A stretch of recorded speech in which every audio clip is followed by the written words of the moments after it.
So if you go back to the 1500s to the 1700s, there were a number of movements that emerged in Europe that were significant. Because before this, Europe was basically fighting for its life. It was being invaded by Muslim armies during the era of the Crusades, and it didn't have very good farming practices, so there wasn't a very big thinking class of people who could sit around and think for a living. When those things got resolved, there was a growing number of people who thought for a living, who weren't just monks. And you got these four major movements: the Renaissance, it's called the rebirth of knowledge; the Reformation, a huge rebirth and transformation and reformation in religion; the Age of Reason, which is a growth in the idea of the use of reason, but also the scientific revolution happens during this time. And it culminated in what we often call the Enlightenment. People used to call the Middle Ages the Dark Ages, and then you had the Enlightenment, the bursting forth of light.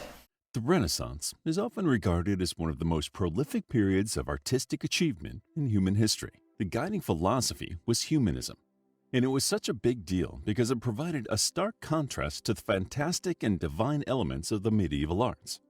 In medieval times, artists romanticized religious elements, elevating heroic humans to the realm of the gods. Humanism offered a different proposition, one that valued reason and human spirit more than extravagant ideals. The reverence of rationale and economy was one of the most brilliant breakthroughs in European culture. It continued to shine and dwindle over the centuries, finally coming full circle at the dawn of the Enlightenment in the 18th century.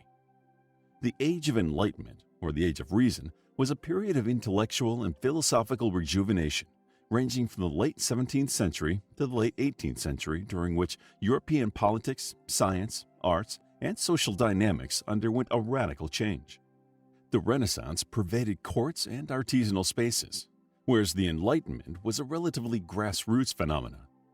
It was less of a personal model and more of a social revolution. The starting and ending points of the Age of Enlightenment are openly debated, just like any other historical event. However, most people agree that the Enlightenment was a continuation or expansion of the scientific revolution that began in the mid-16th century.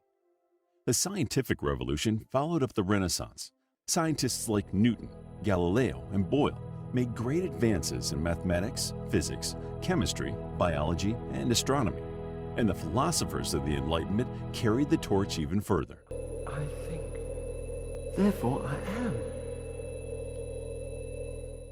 René Descartes' succinct yet utterly profound declaration, Cogito ergo sum, I think, therefore I am, from his autobiographical treatise, Discourse on the Method, is often quoted as the first great statement of the Enlightenment.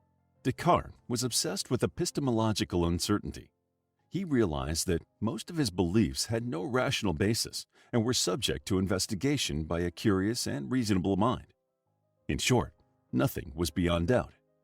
Cogito ergo sum was Descartes' breakthrough because the existence of a thinking entity, himself, was pretty much the only belief he thought was beyond doubt. Cartesian skepticism and its fellow ideology, radical skepticism, relied on reason as the highest merit. Europe's ascent out of the Middle Ages can be partly attributed to a marvelous Chinese invention, the printing press, which arrived in Europe in the 15th century.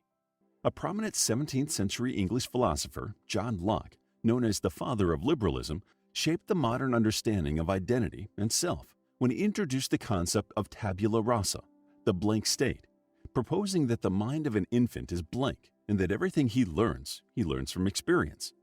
This was one of the earliest works of modern empiricism.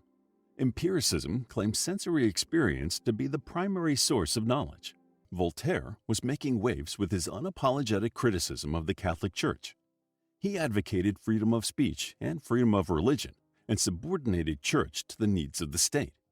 Another French philosopher, Denis Diderot, was more unapologetic in his approach, claiming that the separation between the throne and the altar can never be too great.